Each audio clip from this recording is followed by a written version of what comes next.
Tenía el teléfono en la mano y no podía hablar. No porque no supiera qué decir, sino porque lo que acababa de encontrar en el archivo de la diócesis de Milán, un documento mecanografiado con sello oficial del año 2007, confirmaba con fecha exacta, con nombre exacto y con la dirección de un hospital exacto todo lo que Carlo Acutis me había dicho en voz baja aquella tarde de octubre de 2006, 3 horas antes de morir. 3 horas. Y en ese momento, con ese papel entre mis manos, comprendí por qué ciertos hombres dentro del Vaticano no querían que esto saliera. No porque fuera mentira, sino precisamente porque era verdad. Mi nombre es el padre Domenico Ferrara. Fui sacerdote de la diócesis de Milán durante 22 años.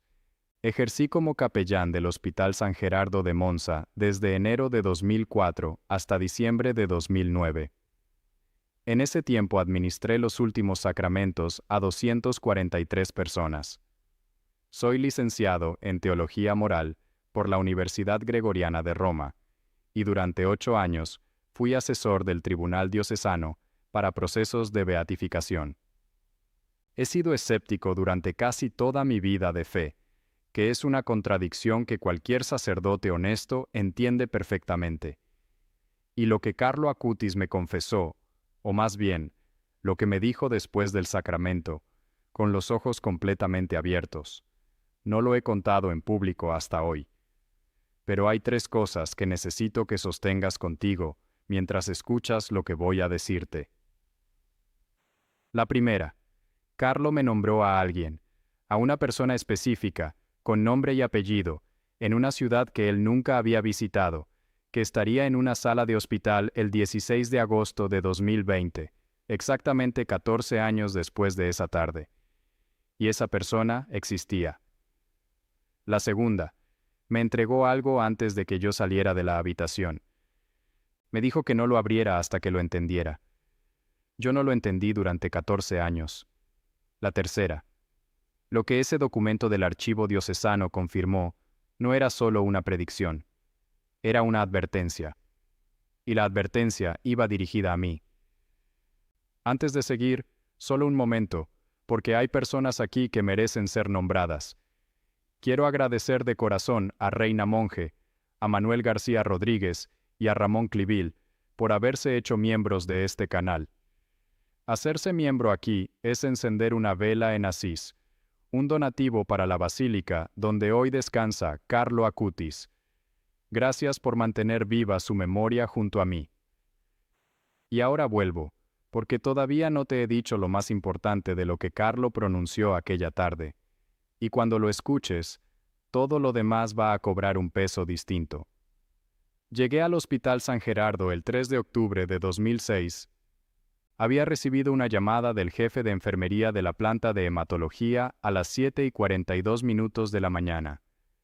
El paciente era un varón de 15 años, diagnosticado con leucemia promielocítica aguda, subtipo M3, con progresión fulminante. La familia había solicitado asistencia espiritual. El pronóstico era de horas. Tomé mi maletín de capellanía, el mismo que usaba siempre. Ritual de los sacramentos, estola morada, el óleo de los enfermos en un frasco de vidrio de 40 mililitros, que yo mismo renovaba cada primer domingo de mes, y el breviario que me había regalado mi ordenante, el obispo Renzo Biffi, en junio de 1998. Ese breviario, tenlo presente. Subí a la planta cuarta por las escaleras del ala norte. Habitación 412. Abrí la puerta y vi a una mujer de pie junto a la ventana, con las manos juntas y la espalda muy recta. Se llamaba Antonia Salzano. No me dijo su nombre en ese momento, lo supe después. Solo me miró y asintió con una calma que no parecía de este mundo, la clase de calma que o viene del agotamiento total o de algo que yo en ese momento no sabía nombrar. En la cama, Carlo, 15 años, 49 kilos según el registro que vi pegado a la cabecera, 1,71 m, palidez severa. Pero los ojos estaban completamente despiertos. Yo había entrado a miles de habitaciones de hospital. Había visto morir a personas de todas las edades, de todas las confesiones, y de todos los estadios posibles del miedo. Y lo que distinguía a Carlo desde el primer segundo no era la paz, que eso lo he visto en personas que simplemente estaban sedadas, sino la atención. Miraba con una atención que habría sido incómoda en un adulto sano. Me acerqué. Le pregunté si quería recibir los sacramentos. Dijo que sí. Y añadió algo que no esperaba. Me preguntó si tenía prisa. Tenía 44 años. Llevaba 6 como capellán hospitalario. Nadie me había preguntado eso nunca. Le dije que no. Y era verdad. Administré la unción de los enfermos. Después la comunión, aunque el estado de su deglución requería que la hostia fuera administrada de forma muy cuidadosa, con un fragmento mínimo, tal como indican las normas del ritual en casos de disfagia. Después la confesión, con la madre fuera de la habitación, como corresponde al sacramento. Lo que Carlo me dijo durante la confesión queda sellado bajo secreto sacramental, y así permanecerá. Lo que me dijo después, cuando yo ya estaba de pie con la estola en la mano, y me disponía a despedirme, eso es lo que nunca le he contado a nadie hasta hoy. Me llamó por mi apellido, no por mi nombre de pila, que nadie le había dicho, por mi apellido, y me dijo: Padre Ferrara, hay alguien que usted va a conocer. Se llama Lucía Montané. Estará en el Hospital de la Vall d'Hebron, en Barcelona, el 16 de agosto de 2020. Usted va a estar allí también. Y cuando eso pase, ábrase, porque Dios ya habrá terminado de construir algo que usted todavía no puede ver. Así. Con esa precisión. 16 de agosto, 2020. Vall d'Hebron, Barcelona. Lucía Montané. Me quedé quieto. No dije nada durante 4 o 5 segundos, que en una habitación de hospital son una eternidad. Después le pregunté, con toda la calma que pude sostener, de dónde sacaba ese nombre. Me miró, sonrió, y me dijo: del mismo sitio de donde viene todo lo demás. Antes de salir de la habitación, cuando yo ya tenía la mano en el pomo de la puerta, Carlo me llamó de nuevo. Me extendió algo. Era una página doblada en 4, arrancada de un cuaderno de espiral, con el borde dentado todavía visible en el margen izquierdo. La había doblado de manera que formaba un rectángulo de aproximadamente 6 por 4 centímetros. Me la dio y me dijo: guárdelo en su breviario. No lo lea hasta que lo entienda. Lo metí en el breviario. Entre la página del oficio de lectura del martes de la semana 4 del tiempo ordinario y la del miércoles. Lo recuerdo porque lo revisé esa misma noche, antes de acostarme, y estuve mirando el papel doblado durante quizás 2 minutos, sintiendo algo que no sabía si llamar curiosidad o miedo. Después lo cerré. Y no lo abrí. Durante 14 años, ese breviario estuvo en mi mesita de noche. Cada vez que lo usaba para el oficio, notaba el grosor extra entre esas 2 páginas. Cada vez pensaba: todavía no lo entiendo, y cada vez lo cerraba. Carlo murió el 12 de octubre de 2006, 9 días después de nuestra única conversación. Yo asistí al funeral. Estuve en la capilla ardiente. Vi el ataúd cerrado, de madera oscura con herrajes dorados, en la iglesia de Santa María Segreta de Milán.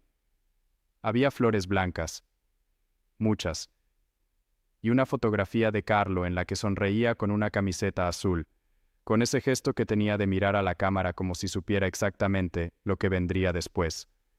12 de octubre, 15 años, leucemia M3 fulminante. 5 meses después de su muerte, en la diócesis de Milán, se abrió el proceso diocesano de beatificación. Yo fui designado como uno de los asesores técnicos para evaluar los testimonios relacionados con el entorno espiritual de Carlo en los últimos meses de su vida. No los testimonios de milagros, eso vendría después, sino los testimonios de carácter, de devoción, de coherencia vital. Fueron 317 páginas de actas en los primeros 4 meses. Y fue en ese proceso donde encontré algo que no cuadraba, algo que nadie del equipo quería señalar abiertamente, pero que yo no podía ignorar. 3 testimonios independientes, de personas que no se conocían entre sí, que habían estado con Carlo en momentos distintos del año 2006, describían una misma clase de fenómeno. No un milagro en el sentido clásico. No una curación, sino predicciones. Predicciones con nombre, con lugar y con fecha. El primer testimonio era de una monja de la comunidad de las Siervas de la Caridad de Milán, Sor Agata Bruni, de 64 años en el momento de declarar. Había visitado a Carlo en casa de sus padres en la calle Maroncelli de Milán, en mayo de 2006, 5 meses antes de la muerte, cuando Carlo todavía iba al colegio con normalidad. Sor Agata declaró que Carlo, durante una conversación sobre la Eucaristía, le dijo algo que ella en ese momento interpretó como una expresión piadosa. Le dijo que en la Basílica de Santa María de los Ángeles, en Asís, habría un momento de paz para él que duraría más de lo que nadie esperaría. Sor Agata lo apuntó en su diario personal esa misma tarde, 22 de mayo de 2006. Cuerpo incorrupto en Asís, exhumado en 2019, encontrado íntegro. Más de lo que nadie esperaría, no era una metáfora, era un dato. El segundo testimonio era de un compañero de clase de Carlo en el Liceo Clásico Leone XIII de Milán, Alessandro Bertarini, que en 2007 tenía 16 años. Alessandro declaró que Carlo le había dicho en una conversación informal, mientras comían en la cafetería del colegio en septiembre de 2006, apenas un mes antes de la hospitalización, que habría alguien en su clase que necesitaría ayuda en noviembre, y que Alessandro tendría que ser el primero en ofrecerla. Alessandro no recordó esto hasta noviembre de 2006, cuando un compañero llamado Marco Vitali sufrió una crisis de angustia severa tras la muerte de su madre, y Alessandro fue, de hecho, el primer alumno que lo acompañó. Sin saber por qué, Alessandro dijo que en ese momento pensó en Carlo. Pero lo más importante no era la predicción en sí, lo más importante era lo que venía en el margen del acta, escrito a mano por el notario del tribunal, con letra pequeña y tinta azul. Testimonios similares recibidos de otras fuentes. Pendiente de clasificación. Pendiente de clasificación. Esa frase no estaba en ningún otro acta del proceso. En 280 páginas anteriores, ninguna. Solo en esa. Y cuando pregunté al responsable del archivo cuántos testimonios de ese tipo había recibido el tribunal y por qué no estaban incorporados al expediente principal, me dijo que esa decisión venía de arriba. No me dijo de cuánto más arriba, pero yo lo sospeché desde ese momento. Tomé los datos que tenía y empecé a verificarlos por mi cuenta, fuera del proceso oficial. Era octubre de 2007, exactamente un año después de la muerte de Carlo. El primer paso fue localizar a Sor Agata Bruni para ampliar su declaración. Vivía en el convento de la calle Copérnico, a 15 minutos en tranvía desde la diócesis. La visité un martes por la tarde. Me mostró el diario original, un cuaderno de tapa azul oscuro, páginas de 90 gramos, letra inclinada a la derecha y muy regular. Encontré la entrada del 22 de mayo de 2006 en la página 104. La frase estaba ahí, textual, con la caligrafía sin correcciones, lo que indicaba que no había sido escrita después con intención de encajar con los hechos, sino en el momento. Las frases anteriores y posteriores hablaban de la cena de esa tarde y de una reunión de comunidad. No había ningún motivo para insertar esa frase de Carlo artificialmente. Pero Sor Agata me contó algo más que no había dicho en la declaración formal. Me dijo que Carlo, esa misma tarde, le había preguntado si ella creía que un cuerpo podía ser un mensaje. No metafóricamente. Literalmente. Le había dicho, ¿cree, Sor Agata, que Dios puede dejar un cuerpo como se deja una carta, para que los que vengan después puedan leerla? Sor Agata me dijo que en ese momento Pensó que era la reflexión teológica de un adolescente piadoso. Ahora, en 2007, con el proceso abierto y los rumores sobre el estado del cuerpo de Carlo circulando entre los que estábamos dentro, ya no lo interpretaba igual. Yo tampoco.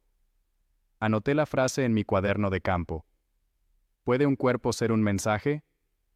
Fecha. Martes, 9 de octubre de 2007. Hora, 17:20. Y ahí empezó el problema que no esperaba. Si lo que acabas de escuchar te ha removido algo por dentro, déjame decirte una cosa rápida antes de continuar. Desde aquella tarde en la habitación 412, llevo siempre conmigo un rosario con cuentas en forma de rosa, hecho en memoria de Carlo Acutis, de quien aprendí que rezar no es un hábito, sino una conversación. Si tú quieres tenerlo cerca, sostenerlo mientras rezas por los tuyos, está en el primer enlace de la descripción, justo debajo del vídeo, y también en el comentario fijado. Llega a cualquier país del mundo.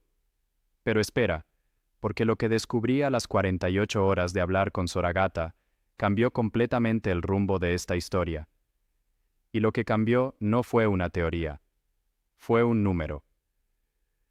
2 días después de mi visita a Soragata, recibí una llamada al teléfono fijo de la diócesis. Era el padre Giancarlo Pesi, responsable del archivo histórico del proceso diocesano.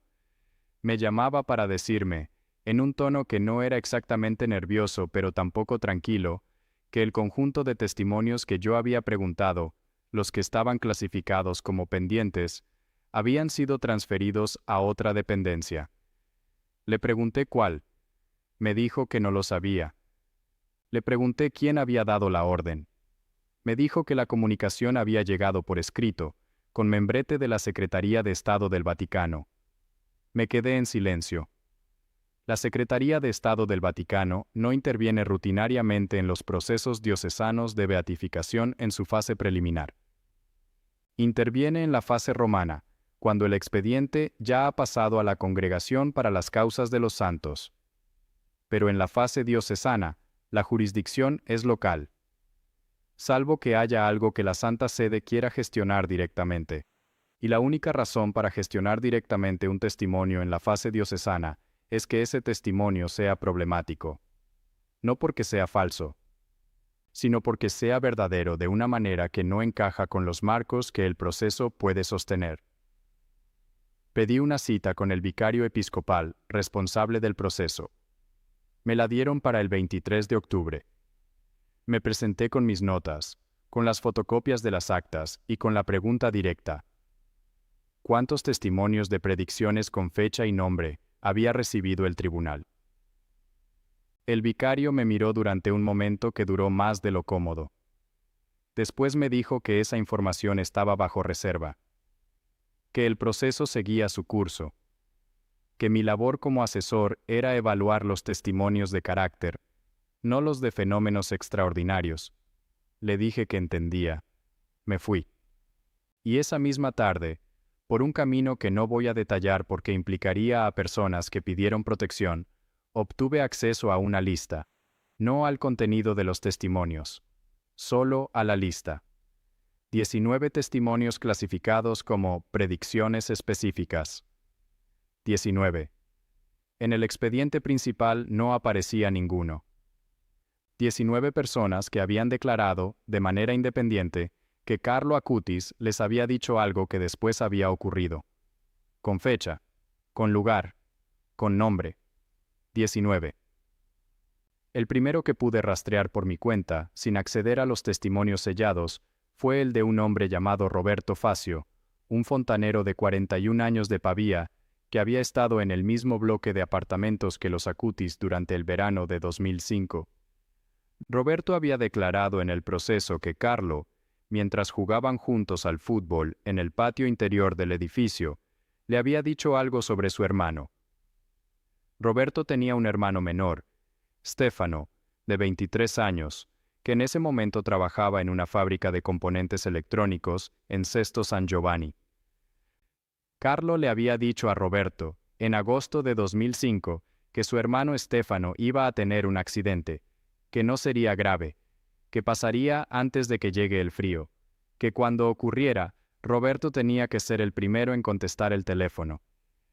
Stefano Fazio tuvo un accidente laboral en la fábrica el 14 de septiembre de 2005. Una prensa hidráulica le aplastó 2 dedos de la mano izquierda, el anular y el meñique. No fue grave. Perdió las puntas de ambos dedos, pero no hubo sección completa. El pronóstico fue favorable. Roberto estaba en casa cuando llamó el jefe de turno de la fábrica. Contestó al primer timbre.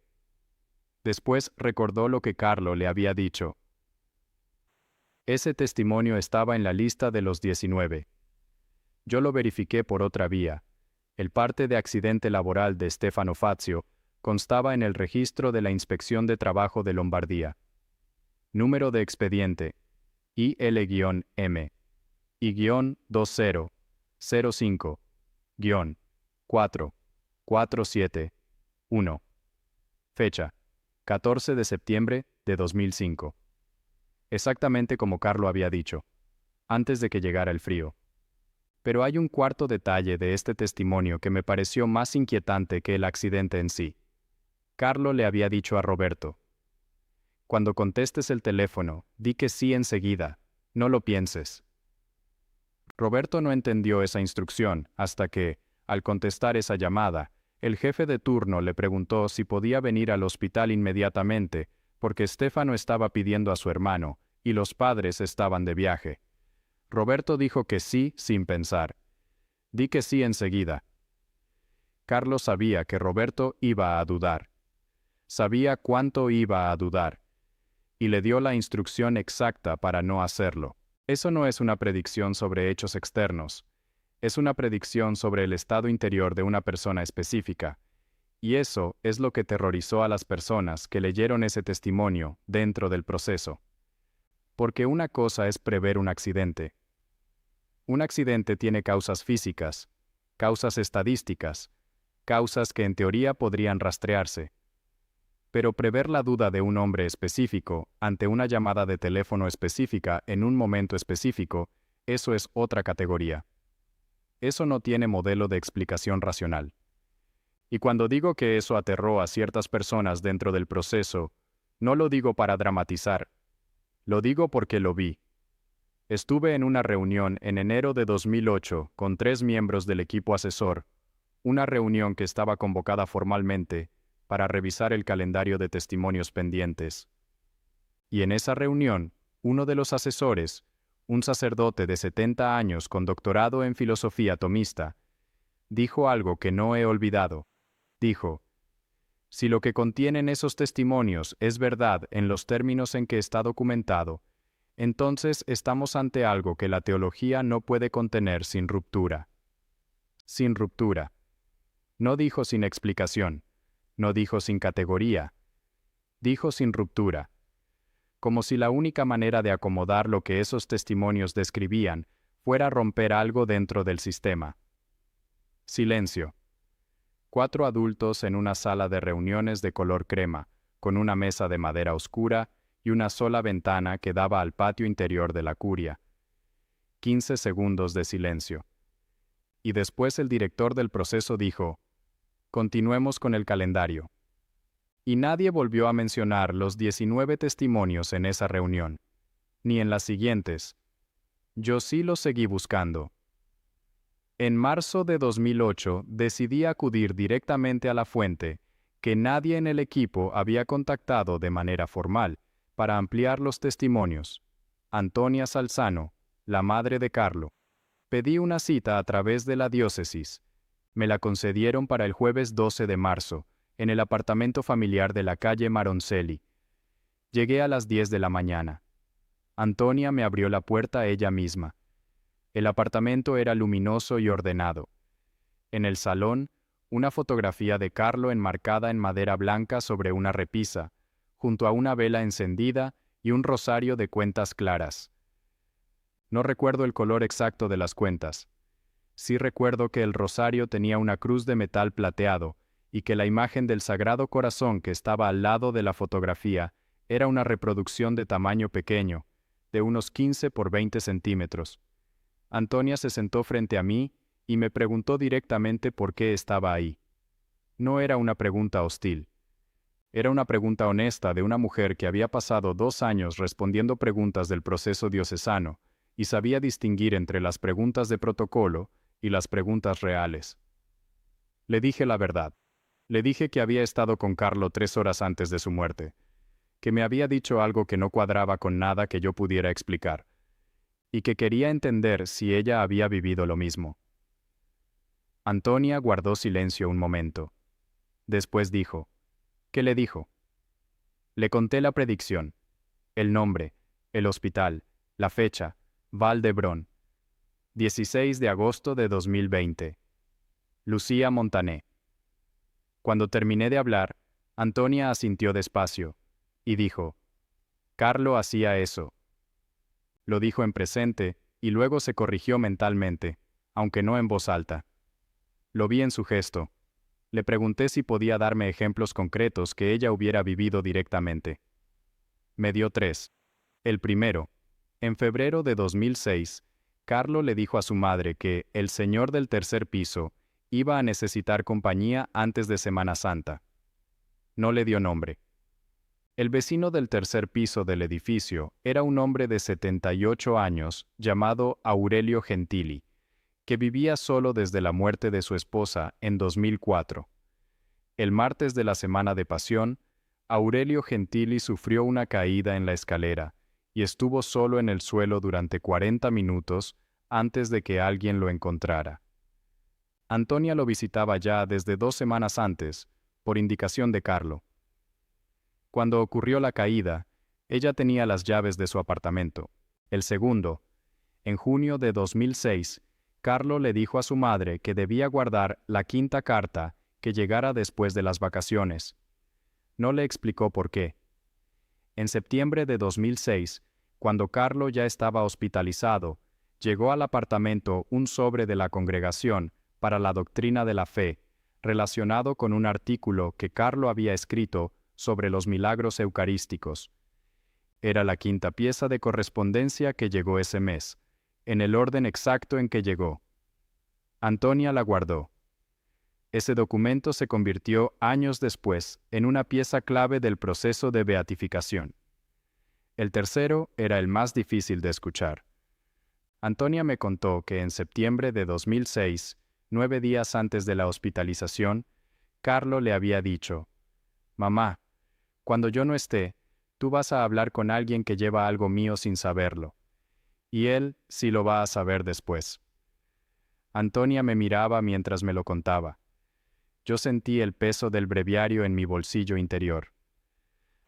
El breviario donde había metido el papel doblado de Carlo 2 años antes, que todavía no había abierto. Salí del apartamento de Antonia a las 12:20. Caminé hasta la Plaza del Duomo sin meterme en el metro. Necesitaba el frío de marzo y el ruido de la calle. Había 10 grados centígrados.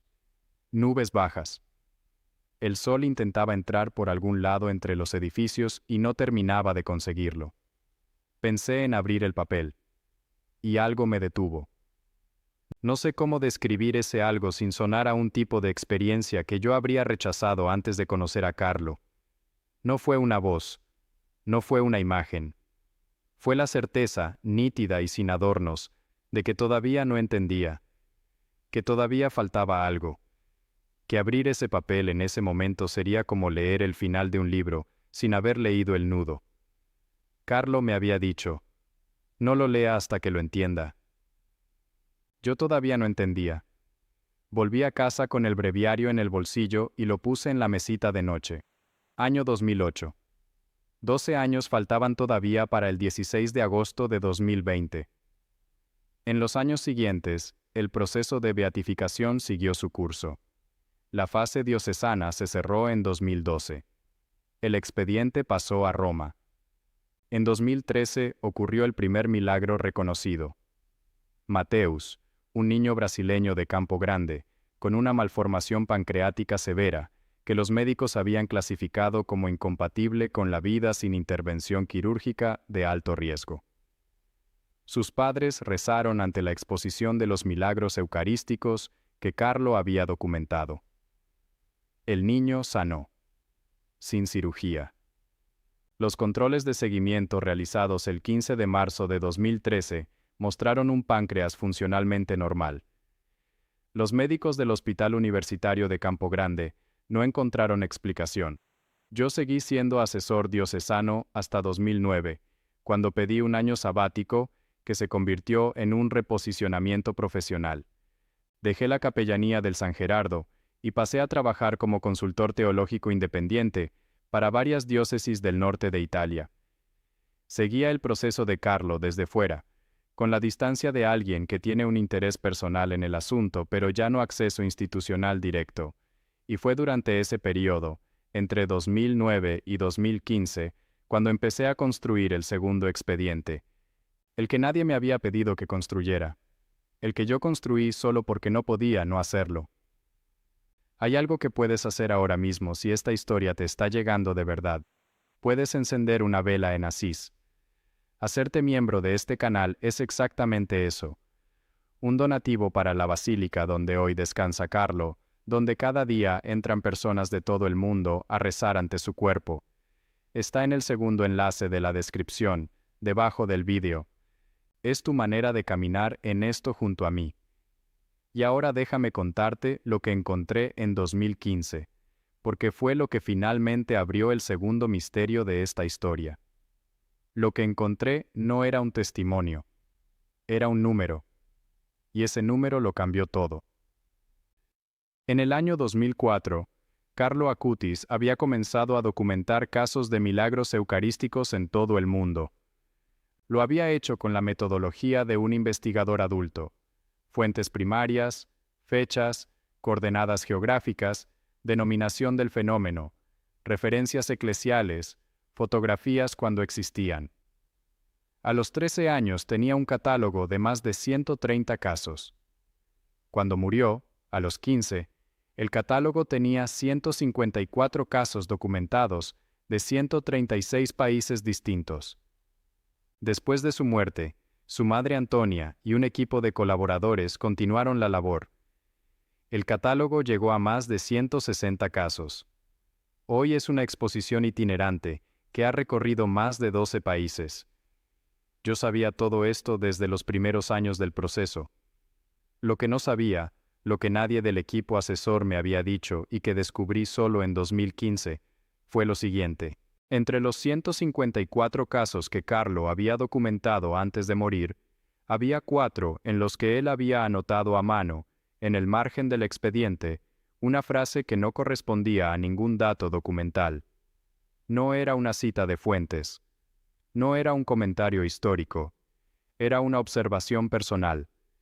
Y en 2 de esos 4 casos, la observación era idéntica. La frase era: el testigo todavía no lo sabe. Me tomó 3 semanas localizar esos 4 expedientes. Los archivos del catálogo de Carlo estaban digitalizados desde 2010 por la asociación que gestionaba la exposición, con sede en Asís. Me puse en contacto con el director administrativo, un hombre llamado Franco Angelini, que me confirmó que los originales en papel de la documentación de Carlo existían y estaban conservados en el archivo de la Basílica de Santa María de Los Ángeles. Pedí permiso de acceso. Me lo concedieron en noviembre de 2015. Volé a Perugia el martes 17 de noviembre. Tomé un taxi hasta Asís. Eran las 4 de la tarde cuando llegué a la basílica. La temperatura era de 9 grados centígrados, cielo despejado, luz de noviembre que entra de costado, y lo vuelve todo naranja y frío al mismo tiempo. Entré a la sacristía donde estaban los archivos. Franco Angelini me esperaba con 4 carpetas de cartón azul, numeradas del 1 al 4, cada una correspondiente a uno de los casos anotados. Abrí la primera. El caso era el milagro eucarístico de Santarém, Portugal, del año 1247. La documentación de Carlo incluía fuentes en portugués antiguo, referencias a los archivos de la iglesia de Santo Esteban, fotografías de la reliquia. En el margen inferior derecho de la última página del expediente, con el bolígrafo azul que Carlo usaba siempre, estaba escrito: el testigo todavía no lo sabe. Debajo, con letra más pequeña, pero lo sabrá. Cuando abra lo que guarda, me paralicé. Cuando abra lo que guarda. Yo llevaba en el bolsillo interior del abrigo el breviario con el papel doblado de Carlo, como lo llevaba siempre. Abrí las otras 3 carpetas temblando ligeramente. No es una exageración. Eran 9 grados en esa sacristía con calefacción deficiente y yo tenía calor. La segunda carpeta, Milagro del Anciano, Italia, siglo VIII. En el margen. El testigo todavía no lo sabe. Falta un nombre. La tercera carpeta, Milagro de Buenos Aires, 1996. En el margen, solo, el testigo todavía no lo sabe. Sin más. La cuarta carpeta, Milagro de Tixla, México, 2006. Ese expediente era el más reciente. Carlo lo había completado en agosto de 2006, 2 meses antes de morir. En el margen, con la misma letra azul. El testigo todavía no lo sabe. Cuando llegue el 16, lo sabrá todo. Cuando llegue el 16, lo sabrá todo. 16. El 16 de agosto de 2020. Yo estaba en noviembre de 2015. Faltaban 4 años y 9 meses para esa fecha. Franco Angelini me preguntó si me encontraba bien. Le dije que sí, que solo necesitaba un momento. Me quedé solo en la sacristía durante 12 minutos. Lo sé porque miré el reloj al entrar y al salir. Y después salí a la nave central de la basílica. Me arrodillé en el tercer banco contando desde el altar, y estuve ahí un tiempo que ya no medí. Regresé a Milán con los apuntes de las 4 carpetas y con la certeza, ya imposible de sacudir, de que lo que Carlo me había dicho en la habitación 412 no era el inicio de algo. Era el punto medio de algo que había empezado antes de que yo entrara en esa habitación y que no terminaría hasta el 16 de agosto de 2020. En ese momento tenía 53 años. Llevaba 17 como sacerdote diocesano. Me habían ofrecido 2 veces un puesto de mayor responsabilidad dentro de la curia, y 2 veces lo había rechazado, porque cada vez que pensaba en aceptar, sentía que iba a perder algo que no sabía nombrar, pero que necesitaba seguir teniendo. Ahora entendía qué era ese algo, la libertad de seguir buscando. Durante los 4 años siguientes, 2016 a 2020, construí mi expediente paralelo con todo lo que había recopilado. 147 páginas. 16 testimonios directos que había recabado personalmente, fuera de cualquier proceso institucional, de personas que habían tenido contacto con Carlo y habían experimentado predicciones verificables. Fotografías de los documentos originales. Copias notariales de declaraciones. Y en octubre de 2019, cuando el cuerpo de Carlo fue exhumado en Asís para su traslado a la basílica, yo estaba entre las personas autorizadas a estar presentes. El cuerpo fue encontrado en estado de conservación, que los forenses presentes describieron como notablemente superior al esperado para el tiempo transcurrido. 12 años y 11 meses después de la muerte. El proceso de pérdida de tejido blando era mínimo. La integridad estructural del cuerpo era suficiente para que fuera reconocible. El forense que dirigió el procedimiento, la doctora Carla Meinardi, del Instituto de Medicina Legal de Bolonia, declaró en su informe que el estado de conservación no podía atribuirse a las condiciones del suelo o del ataúd, que eran normales. El ataúd había sido de madera convencional. Las condiciones de humedad del subsuelo del cementerio de Asís estaban en los parámetros habituales para la región, entre el 64 y el 68% de humedad relativa. No había condiciones de excepcional sequedad o frío que explicaran la conservación. ¿Puede un cuerpo ser un mensaje? La pregunta de Carlo a Sor Agata. Mayo de 2006. El año 2020 llegó con una pandemia. En marzo, Italia entró en un confinamiento total que duró hasta el 1 de junio. Yo estaba en Milán. Los hospitales del país estaban saturados. el Hospital San Gerardo de Monza, donde yo había ejercido como capellán durante 6 años, habilitó una unidad de emergencia COVID con 122 camas adicionales en el pabellón sur. Yo ofrecí mis servicios como capellán voluntario. Me incorporé el 14 de abril de 2020. No pensé en el 16 de agosto en ese momento. Estaba demasiado ocupado para pensar en fechas futuras. Cada día había entre 4 y 7 personas a las que administrar sacramentos, consuelo o simplemente compañía, separados por mamparas de plástico y con equipos de protección que hacían imposible el contacto físico y muy difícil el contacto visual. Fue en junio, cuando el volumen de ingresos COVID empezó a descender, cuando recordé el 16 de agosto. Y recordé, por primera vez desde hacía años, que la predicción de Carlo no era en Milán, era en Barcelona, Hospital de la Vall d'Hebron. No tenía ningún motivo profesional para estar en Barcelona el 16 de agosto de 2020, ninguno. Mi trabajo estaba en Milán, mi consultoría teológica, mi expediente, mis contactos, todo estaba en el norte de Italia, pero había una conferencia sobre espiritualidad y cuidados paliativos, organizada por la Facultad de Teología de Cataluña, con sede en el campus de la Universitat Autónoma de Barcelona. La conferencia estaba prevista del 14 al 16 de agosto, en formato híbrido, debido a las restricciones sanitarias. Me llegó la invitación a principios de julio, por correo electrónico, del coordinador del evento, un profesor llamado Jordi Puigdomènech, que había encontrado mi nombre en un artículo que yo había publicado en 2017 sobre fenomenología de las experiencias límite en contextos hospitalarios. Me invitaba a presentar una ponencia. El 16 de agosto. Acepté. Llegué a Barcelona el 13 de agosto. Me alojé en un hotel a 2 kilómetros del Hospital Vall d'Hebron, sin haberlo buscado específicamente cerca, sino porque era el hotel más barato disponible en ese radio. La conferencia transcurrió con normalidad el 14 y el 15. Yo presenté mi ponencia el 15 por la tarde, sobre los aspectos teológicos de los testimonios de conciencia expandida en personas en estado terminal. Fue bien recibida. Preguntas interesantes.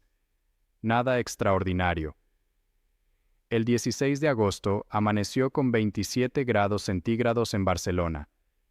Cielo claro, viento de levante suave. Yo me levanté a las 6:40, celebré la misa en la capilla del hotel a las 7:30. Desayuné y esperé, sin saber qué esperaba. A las 10:15 de la mañana, el organizador de la conferencia me llamó para decirme que había un cambio de programa.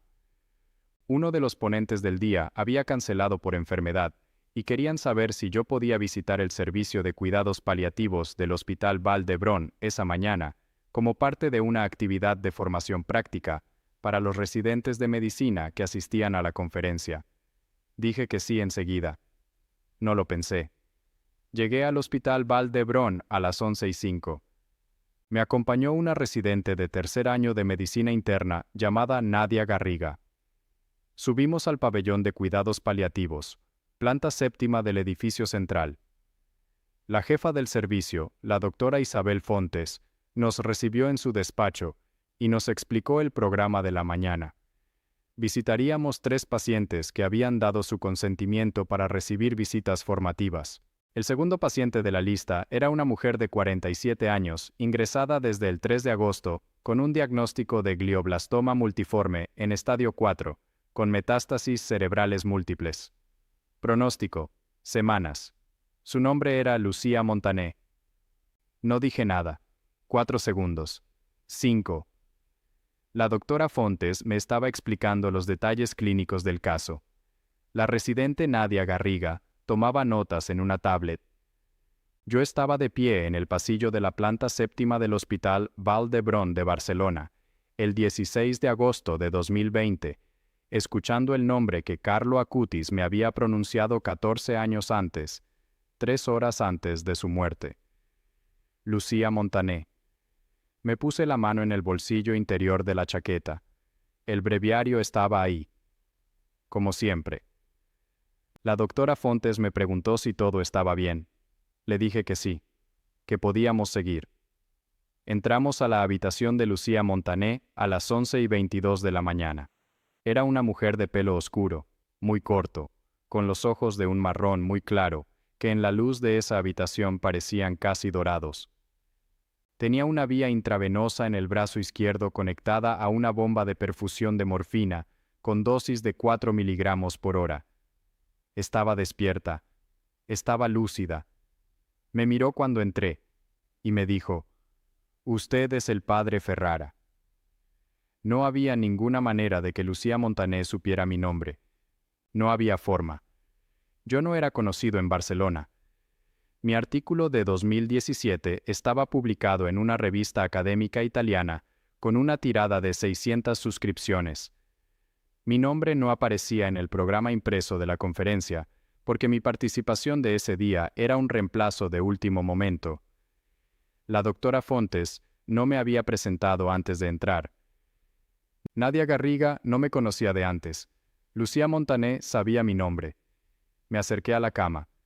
Le pregunté, con la calma que pude, cómo sabía quién era yo. Dijo, «Me lo dijo el muchacho de la fotografía». Señaló con la mano hacia la mesilla de noche. Había una pequeña imagen religiosa de Carlo Acutis. La misma fotografía que yo había visto en el apartamento de Antonia Salzano 12 años antes. La camiseta azul. La sonrisa. Los ojos mirando directamente a la cámara. Lucía me explicó que se había hecho devota de Carlo 3 años antes, en 2017, cuando su hija mayor le había regalado una novena con su fotografía, que desde entonces rezaba el rosario con su imagen cada tarde, que la noche anterior, el 15 de agosto, soñó con Carlo, y en el sueño, Carlo le dijo que al día siguiente vendría el padre Ferrara, y que le dijera que ya era hora. Ya era hora. Me senté en la silla junto a la cama de Lucía Montané. La doctora Fontes y Nadia Garriga se habían retirado discretamente al pasillo, con el tacto de quien entiende que hay ciertas conversaciones que necesitan espacio. Le pregunté a Lucía qué más le había dicho Carlo en el sueño. Me dijo que Carlo le había dicho que dentro de mi breviario había algo para ella, que yo lo sabía desde hacía muchos años, pero que no lo había podido leer solo, que ella era la persona que tenía que estar presente cuando yo lo abriera. Saqué el breviario del bolsillo. 14 años. Lo abrí en la página del oficio del martes de la semana 4 del tiempo ordinario. El papel doblado seguía ahí. El rectángulo de 6 por 4 centímetros, con el borde dentado del cuaderno de espiral, arrugado por los años pero intacto. Lo desdoble. Lucía Montané me miraba desde la cama. No decía nada. La bomba de morfina hacía un sonido suave, rítmico, de fondo. El papel tenía escritas 4 líneas con el bolígrafo azul de Carlo. La letra era la misma que yo había visto en los márgenes de los expedientes en Asís. Clara, ligeramente inclinada a la derecha, muy apretada. Decía, para el padre Ferrara, Lucía Montané, Barcelona, 16 de agosto de 2020. Cuando llegue este día, dígale que no tenga miedo, que lo que viene después de esto es más real que todo lo que ha visto, y que su hija Elena lo entenderá cuando tenga 21 años. Carlo. 4 líneas, nombre, ciudad, fecha, exactos, y un mensaje dirigido a ella. Le leí el papel a Lucía en voz alta. Cuando llegué a la frase sobre su hija Elena, Lucía cerró los ojos. No lloraba exactamente. Había algo en su cara que yo solo puedo describir como reconocimiento. Como cuando alguien pronuncia en voz alta algo que tú has estado pensando solo durante mucho tiempo y sin palabras. Me dijo que Elena tenía entonces 7 años, que en 2034 cumpliría 21 años, y que llevaba semanas atormentándose por lo que sería de Elena cuando ella muriera. No podía rezar sin que ese pensamiento la interrumpiera. No podía dormir sin que la angustia por su hija fuera lo último y lo primero de cada día, que su hija Elena lo entenderá cuando tenga 21 años. No sabía qué entendería Elena, pero Lucía sí sabía que ese era el tiempo exacto que necesitaba. El tiempo exacto de esa duda. Le di el papel. Era para ella. Siempre lo había sido. Si sientes ahora mismo lo que creo que sientes, quiero que hagas una cosa. El rosario que llevo desde aquel día, con cuentas en forma de rosa, inspirado en la devoción de Carlo por la Virgen, está en el primer enlace de la descripción, debajo del vídeo, y en el enlace de la biografía del canal. Cuentas que se sostienen entre las manos cuando no hay palabras, para rezar por una hija, por una madre, por alguien que está atravesando lo que atravesó Lucía. Llega a cualquier parte del mundo. Y antes de que te diga dónde estoy hoy, necesito contarte una última cosa que Carlo dejó sin decir. Porque lo que pasó con Elena 4 años después es lo último que me queda por contar, y es lo que más pesa. Lucía Montané murió el 4 de septiembre de 2020, 19 días después de mi visita. Yo me había quedado en Barcelona 4 días más después del 16 de agosto. Visité a Lucía 3 veces más. En la segunda visita, me presentó a su hija Elena, que había venido con el padre, el marido de Lucía, un hombre llamado Pau Montané, arquitecto, de 51 años. Elena era una niña de pelo oscuro y ojos muy abiertos, que me estrechó la mano con una seriedad adulta, y me preguntó si yo había conocido al chico de la foto. Le dije que sí. Me preguntó cómo era.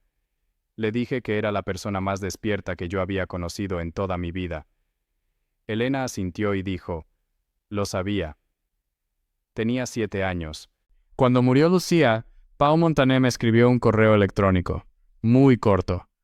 Decía que Lucía había muerto en paz, que la última noche había dormido sin angustia por primera vez en meses, y que le había pedido que me dijera que el papel de Carlo iba a estar en el cajón de la mesita de noche de Elena, para que lo encontrara cuando tuviera 21 años.